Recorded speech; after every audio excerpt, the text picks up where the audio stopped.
តិចញ៉ាំបាយកូនមកហូបឆ្ងាញ់ឆ្ងាញ់កូនមក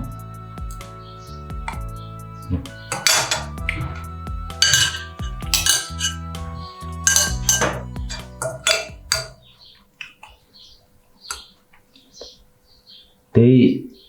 ញ៉ាំបាយសិនណាកូនដឹងហើយប៉ាប្រហែលនេះគ្រូបន្តិចសិនមកហើយចំប៉ាជួយណាកូនមកញ៉ាំបាយសិនទៅ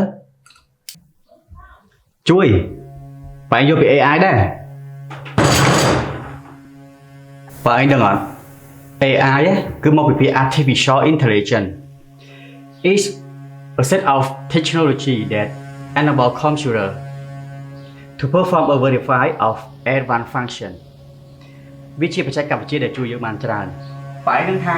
វាមានផលប៉ះពាល់អីខ្លះឬក៏មានផលប្រយោជន៍អ្វីខ្លះ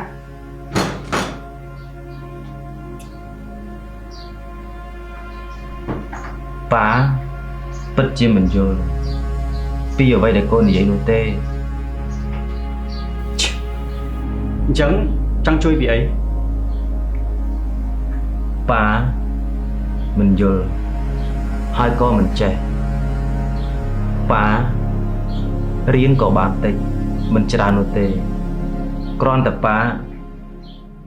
ចង់ញ៉ាំបាយមួយពេលឲ្យឆ្ងាញ់ជាមួយកូនម្ដងអ្វីដែលប៉ាដឹងគឺប៉ាដឹងត្រឹមតែដឹកឲ្យបានឲ្យគេរកលុយទៅផ្សារធ្វើម្ហូបឲ្យកូនប៉ាចាំបានការកូនអាយុ2ឆ្នាំពេលម៉ាក់កូនចាក់ចេញទៅកូនខ្វះភាពកក់ក្ដៅប៉ាដឹងត្រឹមថាត្រូវធ្វើការជាង12ម៉ោងរកលុយឲ្យច្រើនខ្លាយកូននៅផ្ទះលិចទឹកហើយរកលុយឲ្យច្រើនឲ្យកូនរៀនឲ្យបានខ្ពស់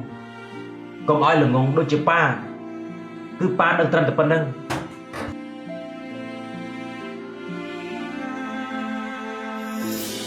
ប៉ា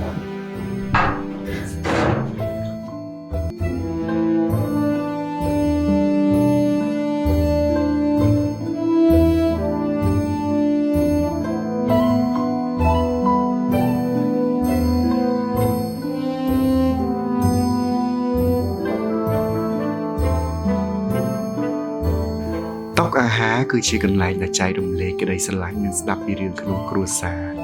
គ្មានអ្វីពិសេសជាងរសជាតិស្នាដៃម្ដាយឪពុកយើងនោះទេសូមកុំចំណាយពេលជាមួយទូរស័ព្ទនៅតុអាហារ